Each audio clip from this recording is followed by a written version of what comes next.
Alright, I thought I'd show off the PiVideoMusic, which is my take on a 21st century reimagining of the classic Atari video music from the late 1970s.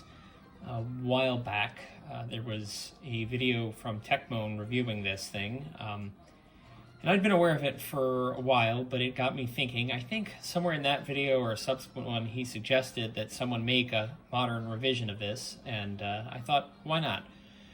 So after giving it some thought, I realized that it could be done with Python and Pygame and a Raspberry Pi 3, and I initially envisioned a rack mount piece of test gear, but after searching around, my old academic advisor found a little portable color TV from Japan that is just beautiful and looks perfect in a hi-fi system on its own.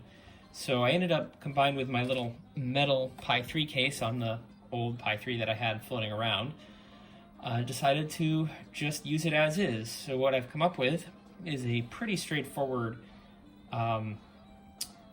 simple to assemble from a hardware perspective system. I originally expected something way more complicated. But what we've got, basically hardware-wise, you can see the TV right here in the Pi 3. There's also a USB sound card here.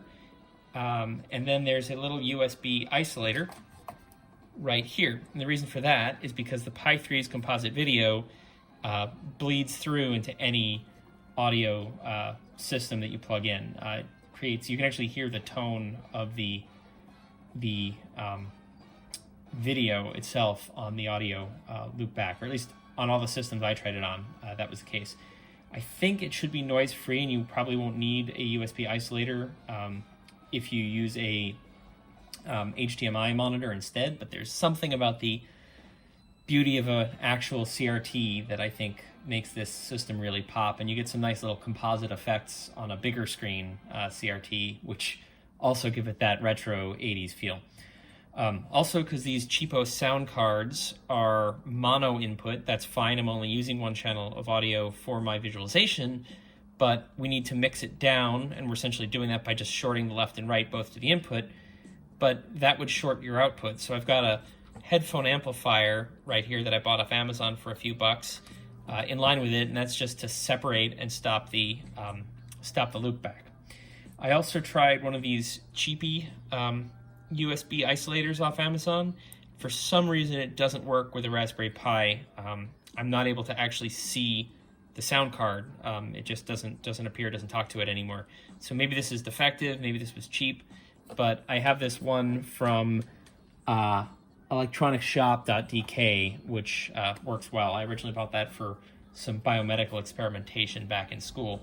Point is, the actual core is just a single Python script which flips through various visualizations that I created, randomly combining a foreground and a background, and it makes for cool, trippy visualizations. I find it works pretty well with most kinds of music. You'll see spectrum, you'll see a spectrogram here over time domain. Then let's see, we've got, this one's kind of hard to see, but we've got a waterfall of FFTs. Time domain again, in the background here is the peak amplitude of the music with some roll-off. This is the mean of the music, driving the color of the diamonds. This is sort of a waterfall of that bar graph. And then hopefully it'll pop up with the bar graphs with the peaks here in a moment. Yeah, here we go. And we can see here the dark bar graphs and then some thin blue lines, which are a little hard to see on this color selection, but those were the peaks also. So that's the PiVideoMusic in a nutshell. It should work on just about any Pi. I recommend a Pi with video out. And let's take one more look at it. I'll hook it up to my system, my main home sound system, and set it up there, and we can see what that looks like for extra copyright strike risk. This is Moscow. This is Moscow. On the 12th of April, the Soviet Union orbited a spaceship around the Earth with a man on board. The astronaut is a Soviet citizen, Major Gagarin Yuri Alexeyevich.